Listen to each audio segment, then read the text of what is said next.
심근에 염증을 일으켜서 급사하는 경우도 굉장히 많습니다. 꼭 체크해야 되는 사항들을 말씀드리겠습니다. 안녕하세요. 최고의 반려동물 케어를 지향하는 탑케어 동물의원 홍지희 수의사입니다. 반갑습니다. 오늘은 반려동물의 예방접종에 대해서 알아보도록 하겠습니다.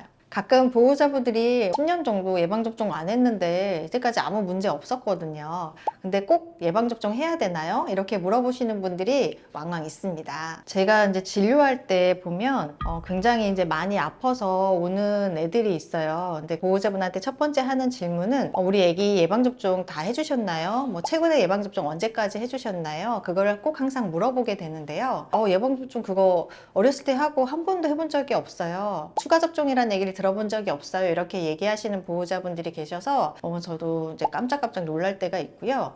그런 경우는 중증 치료를 하기 전에 항체가 검사를 먼저 하고 치료를 하는 경우도 있습니다. 그래서 오늘은 우리 귀여운 꼬물이들의 기본관리인 예방접종에 대해서 한번 알아보도록 하겠습니다. 예방접종, 즉 백신의 종류에는 종합백신, 코로나 백신, 캔넬코프, 인플루엔자, 광견병 백신 이렇게 5가지 예방접종이 있습니다. 종합백신은 다시 4종이나 5종으로 나누어질 수 있는데요. 4종에는 파보, 홍역, 전염성 간염, 파라인플루엔자 이렇게 4가지가 들어가 있고요. 여기에 렙토스피라가 추가된 것이 5종 백신입니다. 우리나라에서는 렙토스피라가 거의 없기 때문에 보통 4종 백신을 주로 하고 있습니다. 렙토스피라의 경우는 미국에서는 많이 발생하는 질환이기 때문에 주별로 꼭 접종을 해야 되는 곳들이 있어요. 하지만 우리나라에서는 렙토스피라가 거의 없어서 백신에 대한 알러지 부작용이 많아서 많이 접종을 하고 있지 않은 추세입니다. 코로나 백신은 우리가 이제 코비드에서 알고 있는 그 코로나가 아닌 강아지들에게 장염을 일으키는 바이러스예요. 사망률이라든가 이런 게 높지는 않지만 전염성이 매우 강하고 특히 나이가 어리거나 파보나 같이 합병증이 있는 경우에는 굉장히 치명적일 수 있기 때문에 우리나라에서는 코로나 백신도 함께 접종을 하고 있습니다. 그 다음에 캔넬코프는 말 그대로 캔넬, 사육장에서 많이 걸리는 전염성 기관지염으로 감기처럼 기침, 콧물, 심하면 폐렴을 일으킬 수 있는 질환이고요. 굉장히 전염력이 강하기 때문에 꼭 필수 접종에 포함되어 있는 백신입니다. 그리고 인플루엔자 백신은 이 여러 가지 백신 중에 가장 최근에 나온 백신이에요. 여러분 조류독감이라고 들어보셨죠? 그 AI에서 비롯된 신종플루 바이러스에 생긴 백신인데요. 전염력이 굉장히 강하고 급성 호흡기 질환과 사망 확률이 그래도 좀 높은 편이기 때문에 요즘에 필수 백신으로 많이 접종을 하고 있습니다. 강아지를 키우지 않으시는 분들도 광견병은 많이 들어보셨을 거예요. 그리고 우리가 어디 여행을 간다거나 아니면 어디 아이들을 호텔을 맡긴다거나 할 때도 꼭 필요한 백신이 광견병 백신인데요. 광견병은 사람하고 동물이 모두 걸릴 수 있는 인수공통 전염병이기 때문에 집단 면역이 필요한 백신입니다. 그래서 광견병 백신은 사람과 동물을 위해서 꼭 필요한 접종입니다. 그 중에서 종합 백신은 3차에서 5차를 이상 해야 될 정도로 매우 중요한 백신인데요. 왜냐하면 사망 확률이 매우 높은 파보바이러스, 홍역, 파라인플루엔자, 전염성 간염을 모두 포함하고 있기 때문입니다. 그래서 어린아이들 건강을 위해서 아니면 우리 강아지들의 건강을 위해서라면 예방접종을 꼭 해주셔야 돼요. 여기서 어린아이들은 애기들, 사람 아이가 아니고요. 강아지 아이입니다.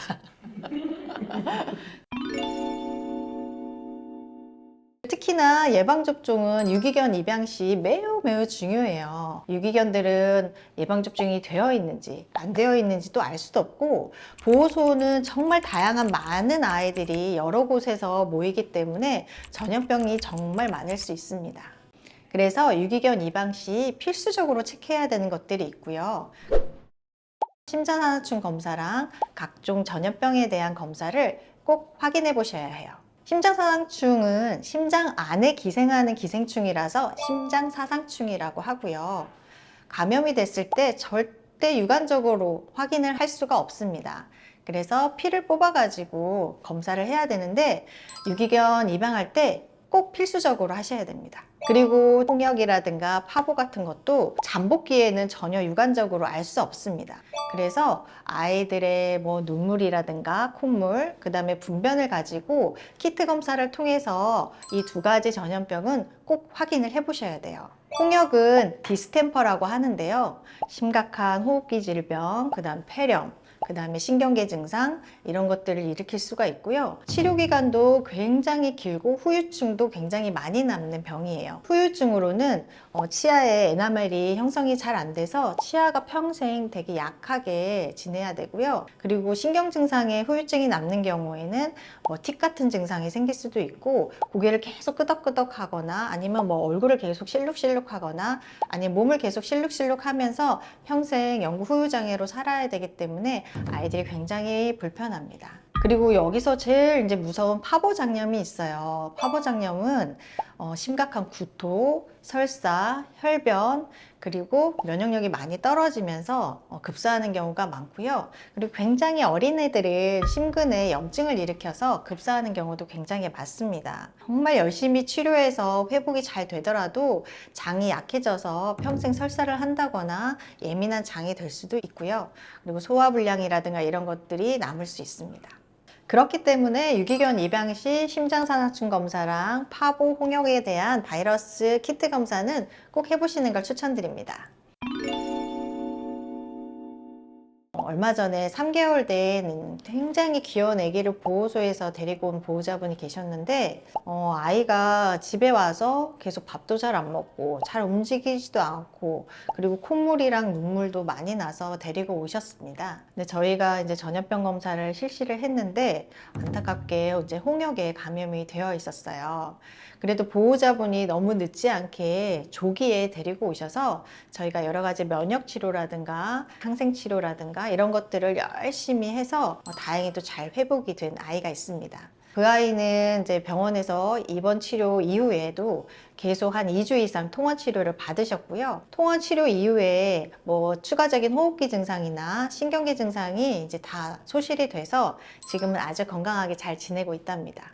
하지만 가끔씩 안타깝게 너무 아이가 아픈데도 괜찮겠지 하고 오래 지켜보시거나 병이 굉장히 위중한 상태, 아이들의 컨디션이 너무 많이 떨어져 있는 상태에서 오시는 경우는 열심히 치료해도 종종 살 수 있는 경우가 없기 때문에 이 점은 보호자분들이 꼭 체크해 주시면 좋을 것 같아요. 그러면 우리 한번 정리해 보겠습니다. 기초 접종과 추가 접종을 필수적으로 해주셔야 됩니다. 그리고 유기견 입양 시에는 심장하충 예방과 예방접종 꼭 필수적으로 해주시길 바라겠습니다. 여기까지 우리 예방접종과 또 간단한 입양하기 전에 검사해야 되는 것들에 대해서 알아봤는데요. 이 외에도 궁금한 것들이 있으면 댓글로 남겨주시면 저희가 다음 영상 준비할 때 댓글 참고해서 안내해 드리도록 하겠습니다. 그럼 여러분 다음 영상에서도 또 만나요.